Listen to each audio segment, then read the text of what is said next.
হাই, কি খবৰ আপোনালোকৰ? খবৰ নিশ্চয় সকলোৱে ভাল। আজি মায়ে মই ওলাইছোঁ বজাৰলৈ বুলি, আৰু মই ভাবিলোঁ আপোনালোককো লৈ যাওঁ আমাৰ বজাৰখনলৈ। ব'লকচোন আমাৰ বজাৰখন চাব। এয়া আমি আহি পাই গ'লোহি আমাৰ বজাৰখন। এইখনেই হ'ল আমাৰ বগীনদী বজাৰ, আৰু এই বজাৰখন বহে প্ৰতি সপ্তাহে আপোনাৰ মঙলবাৰে। আৰু এই বজাৰখনত বহুত লোক আগমন হয়, বহুত লোক।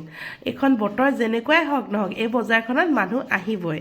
আৰু এই দোকানখন দেখিছে, এই দোকানখন আমাৰ মায়ে এই দোকানখনৰ পৰাই আমাৰ মাহেকীয়া বজাৰ কৰে, আৰু এতিয়া অলপমান বজাৰ লৈ লৈছে, কাৰণ আমি সকলোবোৰ ঘৰত আহি আছোঁ।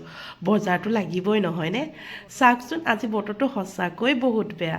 মাক কৈছিলোঁ নালাগে বুলি, মায়ে আকৌ নুশুনে নহয় কথা। বস্তু এটা দেখাম চাব দেই। এয়া দেখিছে, এয়া পাণৰ দোকানীৰ লগত মায়ে লাগি আছে। পাণৰ দোকানীজনক লাগে 20 টকা, মায়ে দিয়ে বোলে 15 টকা। মাও যে কাণ্ড নহয়, দেখিলে হাঁহিব আপোনালোকে। এয়া ব'লক দেখুৱাওঁ, যিমানকণ পাৰোঁ বজাৰখন দেখুৱাবলৈ চেষ্টা কৰিছোঁ, কিন্তু সম্পূৰ্ণ দেখুৱাব নোৱাৰিম, বতৰটো সঁচাকৈ বহুত বেয়া। এয়া দেখিছে, বাও আহিছে। বাও যে কাম নহয়, যিমান বতৰ বেয়া হওক তাই বজাৰলৈ আহিবই। তাইৰ মেইন উদ্দেশ্য কি জানে বজাৰলৈ অহা?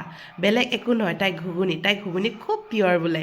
সেইকাৰণে বজাৰলৈ আহিলে ঘুগুনি খাবই, আৰু মোকো খাব কৈছিলে। মই কিন্তু আজি বতৰটো ভাল নহয় যে মই খাব মন নকৰিলোঁ।